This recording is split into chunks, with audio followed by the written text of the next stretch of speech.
for many professionals, for Spanish native professional, the struggle is not as much with the language piece, though, there are many aspects about the language aspect. But the main thing that it's in order for us to start to feel confident, to start to really embrace our voices, our, in this case, American voices, because I train in American English, and that's why Tu Voz Americana, or your American voice, it has to do with pronunciation, and it has to do with speech, and it has to do with our voice. And that's kind of the main thing that you have to get for today, the difference between language and speech. So speech has more to do with the way, the sounds are produced and this music of the language than it has to do with the words itself, but it's more about the sound and like the way we produce these words. And regarding this speech aspect, we have different things. We have, on the one hand, we have the aspect of the voice. So the voice has to do with our vocal folds, and it has to do with the breath, so the relationship between the way we are breathing and these vocal folds and how these different sounds, are produced as a result of that. And our voice can be louder, it can be high in pitch, it can be soft. So we can play with the different aspects of our voice. And then on the other hand, we have articulation that has to do more with, for example, the way we move our lips and our tongue and our mouth in order to produce those sounds. And then we have also, apart from voice and articulation, we also have like fluency. That's if we are making pauses or no, it's kind of like the rhythm that goes in the way we speak. So that's why when we talk about accents, we talk about that aspect, we talk about the speech. We talk about how these words connect to each other, how we're producing them from that aspect that has much to do with music than with anything else.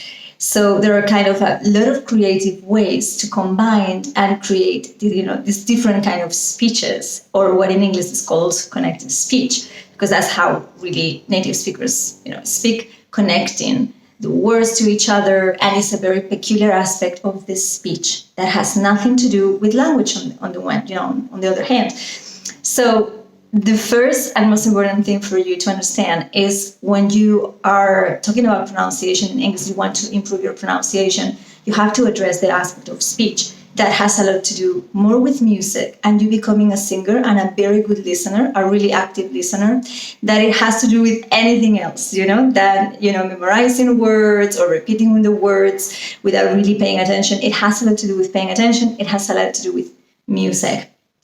And this is where I want to kind of tell you my story. So in my case, I fall in love with English because of its melodic and its speech, and its music and the way the vowels sound, the way it plays with my voice. And I really do think there is kind of this journey through your new voice, coming from Spanish in my case. It's such a very different system regarding the speech, for example, very different. Regarding the way we produce the vowels, very different. So this is the first thing you have to bear in mind, that when you're producing the sounds of English, it's completely different to the sounds of Spanish. In Spanish, we have 5 vowels, and this is the most important thing you have to start understand to improve your pronunciation, that the way you produce, so we're talking about speech, this voice, this articulation, this fluency, the way we are playing with these aspects in Spanish is very different from the way we are playing with the aspects in English. So in the case of English, there are many, many, many of these vowel sounds that when we breathe, the breath comes not from the mouth, but it comes from like before the mouth, so from the throat. This is a huge difference. So just if for today you get this difference, that's an incredible thing. And the way, you can start to approach it is more like from a place of being a singer than being a speaker. And this is why I call the way I train pronunciation Bowie phonetics. So that you get familiar with the way I train with phonetics, I like to call the phonemes as musicians, so that it's my love for music. I really want you to start seeing English as music, as, focus on the sounds, focus on as if you were actually learning music, because it's really similar and you're more singing, learning how to be a singer. And I will never tell this myself because I always wanted to be a singer, but I never thought about it this way. But I really believe it's kind of the same thing. That's why it's so similar to yoga. So that's there's similarity with yoga. Okay, like in my case, I've been practicing yoga for more or less 2 years, and the practice has evolved and changed so much, and I really enjoy how it takes you into the journey, to come back to your body and to kind of be aware of the breath and the movements of the body with the breath. So you're really paying attention to the breath, and it's exactly the same when you are training yourself into a second language. Like in this case, English. It's exactly kind of very similar journey, because in the case of a second language, you really have to pay attention to the way you breathe, the way you make pauses. This is all about the speech, you see? It's all about the way your voice changes. It's kind of this journey. So when you really start to make those differences is when your voice really changes, when you start to listen to yourself in this new voice, this American voice. And this is really this kind of transformational journey, because it's more or less the same as if you go abroad, you travel and like you visit a place, but it's like this kind of touristic, you just go do the sights and you come back and there is no transformation. But if you really go somewhere and you immerse in the culture, you really want, you're curious, you step out of the comfort zone of how you do things normally, and you start to, be open to new sounds, to new ways of thinking. So this, for me, it really feels very similar when we talk about pronunciation in a new language. So it has to do with adapting to a new system and starting to produce the sounds in a very different way than the one you're used to. And that's the training aspect of pronunciation that I personally love the most. It takes patience, but you need a little patience, but it's really fun and enjoyable. And one of the practices that I love the most is shadowing or imitating or inspiring yourself in other voices. And I'm going to kind of give you a lot of these examples so that you can improve your pronunciation this way and find your American voice in this very creative and fun and enjoyable way. So the example for today, it's with one of my favorite genres of music. It has a lot to do with the rhythm. And, when we talk about music styles, we talk about rock, and we talk about pop, and we talk about hip hop, and we talk about soul. And, all of those different styles are different creative ways of playing with music, but it's always music. So it's very similar with languages, you see. And in this case, my favorite, or one of my favorite genres to really practice, this speech awareness, to play with the speech of English, is hip hop. So hip hop to me feels a little like a documentary, but in music, because all the lyrics tells you a story, and the story about, the rapper, what the rapper is going through. So the lyrics feel like very creative. And one of my favorite hip hop albums of all time is Miss Education of Lauryn Hill. And the song that I want to practice with you today is a little fragment from the song Everything's Everything. I find that song, I always love that song so much. It's very philosophical, but it has this rhythm.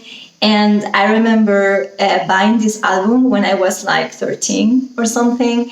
It was my first album with Michael Jackson's album, Thriller. It was like these two albums were my first albums ever that I bought with my own money, con mi paga. Entonces I bought these two, and Lauryn Hill, I always kind of had a special love for her because it was my first album, and I always fell in love with hip hop. But I think mostly with Lauryn Hill because the lyrics are so thoughtful and philosophical and beautiful. And I also fell in love with her watching her in Sister Act. I don't know if you remember Sister Act, with Whoopi Goldberg. So it was my crush as a thinking about a musician that I really liked back then. It was Lauryn Hill. And for today, I want to give you an example because hip hop, it's a great way to practice is connective speech awareness, because in hip hop, it's a very clear example of how using creatively the speech, the way we produce with our voice, with the articulation, with the rhythm, we can it seems more like we are singing than we are speaking with hip hop. It's very clear. And sometimes you just create the melody with your voice, isn't it? And that's exactly the same thing with language and different accent variations. It's very similar. So for today, we're going to do a little practice with this fragment from Everything. is everything, so that you can see how the same words can completely change depending on how we are creating this rhythm and how this speech is changing the way they are produced.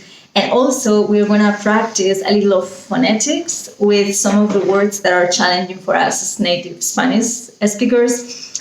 And mostly, I want to start small, okay, with the schwa sound, because just if you start with the schwa sound, that's the most relaxed vowel in English. If you start to produce this one, it's easier for the next, so for all the other vowels. And the schwa sound, what you have to bear in mind is that we Spanish native speakers, we have very tense vowels. Our vowels are a, e, I, o, u. They are tense. We don't relax a lot, And in the case of English, the vowels come from the throat, very relaxed. So the first thing you have to do is practice this, okay? Practice this articulation is different. This difference in articulation. So it goes more like So that will go for your schwa sound. And then what you have to do is, in these words that we're going to practice, also many consonants, they kind of blend with the schwa sound, okay? And we're just going to practice this for today, because with that for today, you got it with the pronunciation lesson rhythm that goes in the whole fragment with the same suffix going in the words. So we have mixture, we have scripture, we have picture. So they are all very similar. They are all very similar regarding the phonemes that they use. And this is one of the greatest things of hip hop. It's very creative in the ways they use the speech, in the way they use the rhythm. It's good that you start to get familiar with how the words are transcribed in the phonetic aspect, okay? Because these are the music notes, let's say. So in here you have what I call these two phonemes that I call Mick Jagger and schwa sound.